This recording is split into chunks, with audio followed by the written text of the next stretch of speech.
नमस्कार। 10वीं का आज रिजल्ट आ चुका है। जितने भी गार्जियंस हैं, जिन बच्चों ने 10th का एग्ज़ाम दिया है और जिनका रिजल्ट आया है, उनके जितने भी गार्जियंस हैं, उन गार्जियंस को मेरी स्पेशल रिक्वेस्ट कि इस वीडियो को आप कंप्लीट सुनना, ताकि आप अपने बच्चे के भविष्य के बारे में या अपने बच्चे की आगे की पूरी एजुकेशन कैरियर के बारे में सही तरीके से समझ पाएँ। क्या होता है कि रिजल्ट हमेशा अच्छा रहता है, बच्चे टॉपर आते हैं, बच्चे काफ़ी 80% से ऊपर वाले काफ़ी बच्चे होते हैं, लेकिन उन बच्चों की आगे का जो भविष्य होता है, उस भविष्य के बारे में हम सही तरीके से उनका कैरियर क्लियर नहीं कर पाते हैं। मेरा ये वीडियो अपलोड करने का सबसे बड़ा रीज़न ये है कि आजकल बच्चों को गलत विषय में डालना, बच्चों को गलत कोर्स की चॉइस करना, बच्चों को गलत कोर्स करवा देना, ये आजकल सबसे बड़ी प्रॉब्लम चल रही है। क्योंकि हर एक माता पिता के मन में एक सपना होता है, लेकिन वो कभी भी अपने बच्चे को नहीं पूछते कि तुम्हारा क्या सपना है। मैं अभिभावक, गार्जियन, माता पिता उन सब से यही प्रार्थना करूँगा कि प्लीज़ किसी भी बच्चे का किसी भी कोर्स के लिए अगर आप चयन करते हैं, तो उसका चयन करने से पहले उस बच्चे की काउंसलिंग करवानी बहुत ज़रूरी है। क्योंकि 10वीं क्लास एक ऐसी क्लास है जिससे बच्चा जब बाहर निकलता है तो वो मैच्योर नहीं होता, बच्चे का अनुभव नहीं होता, उसको किसी प्रकार की कोई जानकारी नहीं होती। गार्जियंस 90% जो गार्जियंस होते हैं वो पढ़े लिखे नहीं हैं, उनको नहीं पता है कि हमें अपने बच्चे के लिए किस कोर्स का चॉइस करना है, क्या करना है। आजकल हर एक बच्चे के गार्जियंस जो होते हैं, वो किसी बच्चे की देखा देखी या किसी की देखा देखी करके वो अपने बच्चों को उसी कोर्स में डाल देते हैं। इसलिए मैं आपसे एक बार पुनः निवेदन करता हूं कि ऐसा मत कीजिए। क्योंकि ये 10th की जो क्लास होती है ना, ये 10th की क्लास जब बच्चा 10th क्रॉस करके जब वो कॉलेज में स्कूल में जाता है, यानी 11th में जाता है, तो उसके सामने में 3 प्रकार की कोर्स की चॉइस होती हैं, आर्ट्स, कॉमर्स और साइंस। लेकिन आजकल सबसे बड़ा क्रेज अगर चल रहा है तो वो साइंस का चल रहा है। बच्चे को, हर एक माता पिता का सपना है कि वो बच्चे को डॉक्टर बनाना चाहता है, वो बच्चे को इंजीनियर बनाना चाहता है, लेकिन बच्चे का सपना कोई और होता है। बच्चा किसी और कोर्स के बारे में उसकी इच्छा होती है, लेकिन हम बिल्कुल भी इस चीज़ से एग्री और सहमत नहीं होते। क्योंकि हम उस समय ज़्यादा चतुर बन जाते हैं, इतने ज़्यादा चतुर बन जाते हैं कि जैसे हमें ही सब कुछ आता है। इसलिए मैं आपसे निवेदन करता हूं कि हमें कुछ आता है या नहीं आता वो मैटर नहीं करता, बच्चे को क्या आता है और क्या नहीं आता वो मैटर करता है। इसलिए हमें किसी भी बच्चे की कोर्स के बारे में किसी भी प्रकार का चुनाव नहीं करना है जब तक हम किसी एक्सपर्ट एजुकेटर से उसकी काउंसलिंग नहीं करवा लेते, उसकी कैरियर काउंसलिंग नहीं करवा लेते। तब तक हमें किसी भी प्रकार से उस बच्चे को किसी भी कोर्स में डालना जो है, वो उस बच्चे के लिए आगे के लिए इतनी बड़ी मुसीबत बन सकता है कि बच्चा किधर का भी नहीं रहेगा, वो कुछ नहीं कर पाएगा। क्योंकि जब बच्चे के ऊपर बिना सोचे समझे हम कोई विषय को जब उसके ऊपर थोप देते हैं, तो बच्चा उस विषय को कभी भी इच्छा नहीं होती, वो उसको पूरा नहीं कर पाता है। 10वीं क्लास एक ऐसी क्लास है कि ये बच्चे के आने वाले पूरे जीवन और पूरे भविष्य को, आने वाली उसकी जो 7 पीढ़ियां होती हैं, उसको तय करता है। बच्चे के सब्जेक्ट का अगर चुनाव सही हो जाता है और बच्चे को अगर हम सही कोर्स में डाल देते हैं, तो फिर बच्चा जो है वो आगे की 7 पीढ़ियों को सुरक्षित कर सकता है। लेकिन हमारा एक छोटा सा चुनाव होता है कि हम बच्चे की सब्जेक्ट की चॉइस सही नहीं करते हैं। इसकी वजह से बच्चा जो है वो डिमोटिवेट हो जाता है और वो अपने कोर्स, जिस कोर्स में वो जाता है, उस कोर्स में वो सफल नहीं हो पाता। अब मैं आपको स्टेप बाय स्टेप बताऊंगा कि कितने प्रतिशत वाले विद्यार्थी को कौन से सब्जेक्ट और कौन से कोर्स में डालना चाहिए और उसकी विदाउट काउंसलिंग के आपको उसमें नहीं डालना चाहिए। सबसे पहले हायर एजुकेशन के विद्यार्थी आते हैं जिनकी 80% से लेकर 100% तक जो नंबर आए हैं।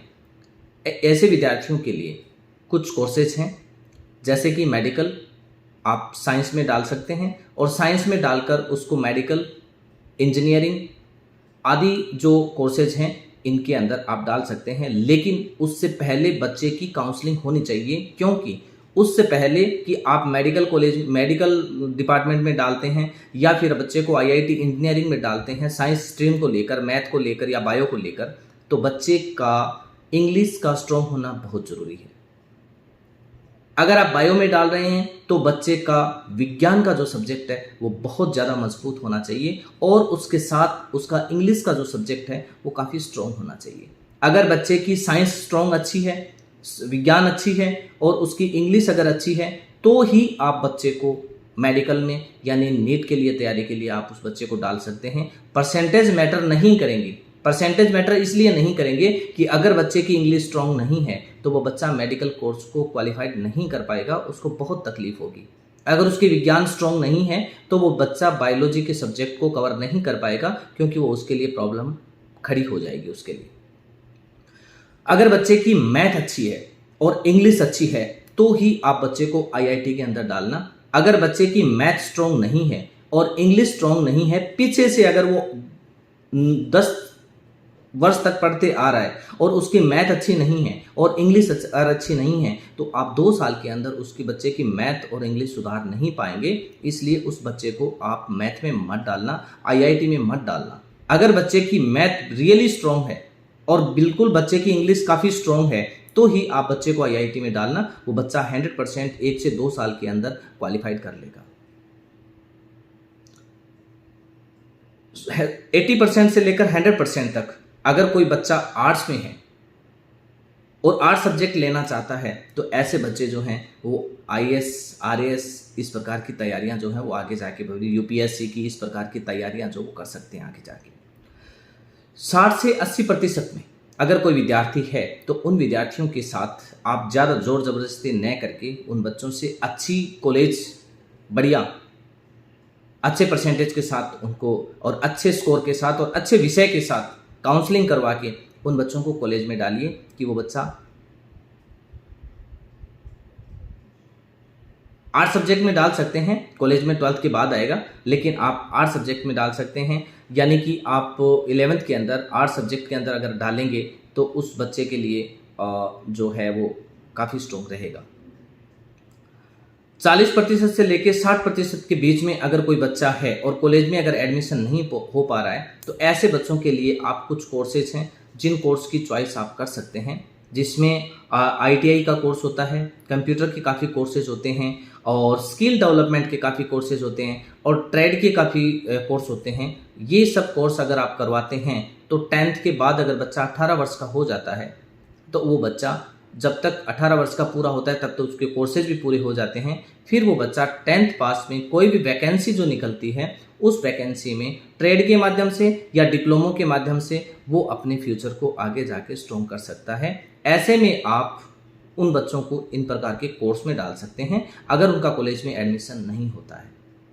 और अगर कॉलेज में एडमिशन होता है तो भी बहुत अच्छा है कि आगे जाकर बच्चा जो है वो 11th और 12th अगर अच्छा स्कोर कर लेता है और कॉलेज में अगर उसका एडमिशन हो जाता है तो फिर आप उस बच्चे को आर्ट्स, साइंस और कॉमर्स तीनों सब्जेक्ट में भी इनका अलग अलग कैरियर है, जिनके लिए मैं आप लोगों को अलग अलग से कंटेंट बनाकर आपके साथ साझा करूंगा, जिसमें आपके बच्चों को पूरी की पूरी जानकारी मिल जाएगी कि उनको आर्ट्स में उनका फ्यूचर क्या है, कॉमर्स में उनका फ्यूचर क्या है और साइंस में उनका फ्यूचर क्या है। इसके बारे में मैं आपको अलग से वीडियो बना के अपलोड कर दूंगा जिसमें आपको पूरी जानकारी मिल जाएगी। लेकिन मेरी आपसे पर्सनल निजी रिक्वेस्ट यही है कि किसी भी विषय में अगर किसी बच्चे को अगर आप डाल रहे हैं तो ऐसे में आपको एक बार बच्चे की काउंसलिंग करवाना बहुत ज़रूरी है। काउंसलिंग करवाने के बाद काउंसलर आपको हिंट दे देगा कि ये बच्चा कौन से सब्जेक्ट में स्ट्रांग है, इस बच्चे को किस सब्जेक्ट से किस कोर्स में डालना चाहिए। आप उसके साथ में क्या होता है कि आजकल 11th और 12th के साथ फाउंडेशन कोर्स होते हैं और ये क्या होता है साथ साथ में तैयारी करा देते हैं। इसलिए आपको इस प्रकार के कोर्सेज में जाने से पहले अगर एक बार आप समझ लेते हैं, समझ जाते हैं और बच्चे को अगर उसका मन समझ लेते हैं तो मेरे हिसाब से बच्चे को किसी प्रकार की कोई दिक्कत नहीं होती और बच्चा आराम से उस चीज़ों को उस जिस कोर्स में जाता है ना उसको क्वालिफाइड कर लेता है। इसलिए मेरा सभी अभिभावक, गार्जियंस और जितने भी बच्चों के जो जिम्मेदार हैं घर परिवार में हैं उनसे सबसे रिक्वेस्ट है कि प्लीज़ आप इस प्रकार का चुनाव मत करना जिससे बच्चा आगे जाकर तनाव में आ जाए, बच्चा आगे जाकर अपना जो निर्णय है वो सही नहीं दे पाए। धन्यवाद।